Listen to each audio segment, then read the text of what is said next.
Hey folks, it's me, Dr. Mike for Renaissance Periodization, and on today's Hypertrophy Myths series episode, we'll be talking about overvaluing the mind-muscle connection. That is, mind-muscle connection is more important than everything else. We'll talk about what the myth is, talk about some of the good points it makes, some of the bad, which is why it's a myth, and a little bit of real talk at the end to make sure we're on the same page as to what actually works well. So this idea that the mind-muscle connection is ultra important is not just something that we have observed that people sort of say, they say it rather directly.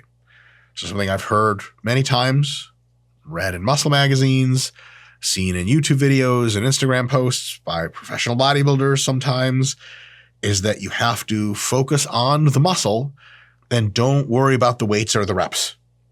Another thing people say is bodybuilding is about making lightweights seem heavy. It sounds like some voodoo, something cool. I don't know exactly why that's a good thing, but it has something to do with how your muscle is sort of exposed to the weight.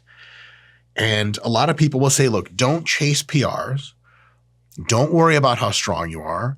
Just make sure that you focus on the working muscle, and that's all you need. Now, there are some good silver linings in there.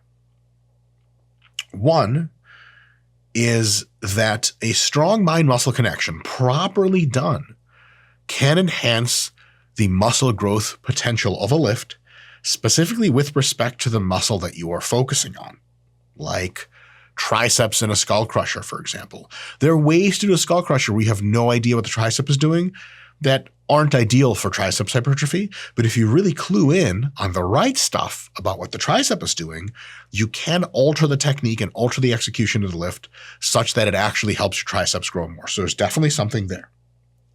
In addition to that, sort of expanding on it, your technique in an exercise can be really helped by paying attention to what the muscle is doing, not just moving from point A to point B. For example, if you do some kind of pressing movement on a machine, cables, dumbbells, barbell, whatever, if you just press up and down, that's cool. Yep. But you may feel like, oh yeah, like my pecs, if you pay attention to what your pecs are doing, you say, okay, they're contracting, they're stretching, fine. But if you arch your back and you retract your shoulder blades and then you do a press, you, guided by mind muscle, will be like, wow, this really does seem to hit the pecs much more. In every single exercise, there are ways of slightly altering the movement that will give you more of a feel in the muscle that you're trying to work, and other ways that will give you less of one. And if you follow the technical hints at more of the ways that help the muscle work more, you're going to have a better time. You're going to be able to do more of the work for that muscle and get better results. By doing that, you're lifting the same weight, same reps, but you're doing it in a technique that is guided by the mind-muscle connection, by your perception of what's going on with a target muscle. On the one extreme, it's like, I have no idea what my pecs are doing, don't care. On the other hand, it's like your mind is in the pec. Your brain is a giant pec. Could have said that better. But on that end, if you allow the feeling of what really hits the pecs to determine your technique, you're going to end up with a technique that probably has a bigger stimulus to the target muscle, but because you may feel it less in your joints, because of that enhanced technique, you actually need fewer repetitions to get the job done and get close to failure. You may have less fatigue and more stimulus, better stimulus to fatigue ratio. That's a win. That's awesome. These are all great things. However, that's taking a very rosy approach to what exactly the mind-muscle connection is and how it's supposed to be done. Here's the bad stuff.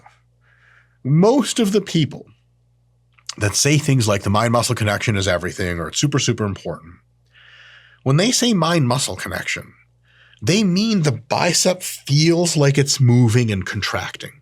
The muscle feels like it's moving and contracting, but that doesn't really mean a whole lot as far as the stimulus is concerned. Because mind-muscle connection, to be truly indicative of stimulus, of overload has to go beyond simple movement and perception. After all, there is a way in which you can feel your biceps moving and contracting during a lat pull down, but your back does most of the work. Biceps do a small amount.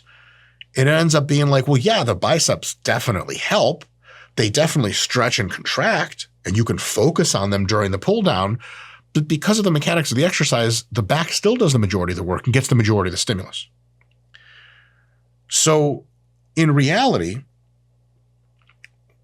what you will do is, if you really think feeling a muscle contract and stretch is the thing beyond all others that tells you you're doing a good job in the gym stimulating growth, you're going to end up doing like yoga or Pilates and being like, now this is a real workout.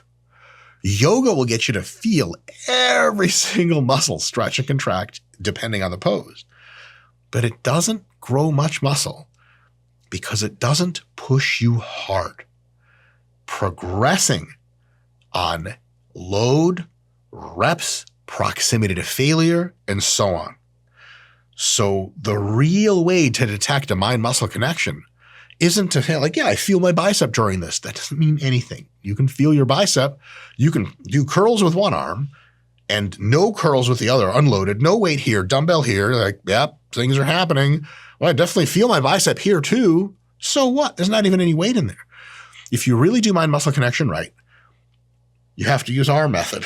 We do have an RP method of defining and determining mind-muscle connection, and that is two-part. One, do you and to what extent do you feel tension in the target muscle? High tension. Like, holy crap, my bicep is pulling like crazy at both bones at which it's attached to. And two is the burn, especially for higher rep sets towards the end. If your biceps are burning during a movement and you can feel a ton of tension during them through that movement, you do have a mind-muscle connection, but it's of the kind that makes it likely that you're growing. Why? Because tension literally causes muscle growth, and the burn is indicative of both getting close enough to failure to cause muscle growth. It's also indicative of the fact that that's for sure the muscle that's the limiting factor. And metabolites themselves are growth promoting. Like, the burn actually is a symptom of the kind of molecules in there that do turn on growth pathways, like lactate, for example. That's the way to do mind-muscle connection, not just, oh, I feel this muscle. Feeling is nice, but again, if you go by feeling, you may end up doing, and look, with all due respect, no offense, wussy ass bikini workouts where you get on the assisted pull-up machine and you do that one leg like stomp down thing, pedal push, and like, oh my God, I really feel my glutes. Ha! Like, yes, they are moving. How far from failure is that? Is it even possible for you to mechanically load the glute enough where if you did, you would stand up off the machine, because it's by definition, that machine setup, less load than your body weight? Are you so weak that body weight lunges don't work? Of course not. That's the kind of shit the mind-muscle connection gets really wrong. It is not enough to feel your muscle working. It has to be working with a shitload of tension through it, and hopefully at higher reps, a crap load of burn. Now, that's not that fun, but it's the right kind of mind-muscle connection. If the mind-muscle connection of feeling the muscle work is how you get to a good technique, fine. But then on top of that, you have to layer in additions of load over the weeks and or additions of repetitions per set. You have to continue to make each set harder in a measurable way. Step one, okay, I know this works my pecs. Step two, let's actually make sure I'm doing the work. If you don't do that second part, you'll do all kinds of cool flies and presses, and yeah, I really feel it. People will do that shit where they get on the machine sideways and they'll put the one arm on the shit. They're like, yeah, my fucking pecs, bro. Word up. How many reps did you do this week? How many last week? Well, looks like you underloaded. You have to progress. Thus the training, sure, absolutely, you have to, not have to. I'll take that back. It's better if you feel the muscle working than not. It's even better if you feel it highly tensed or highly burned. But within those contexts, you also have to make sure it's progressing.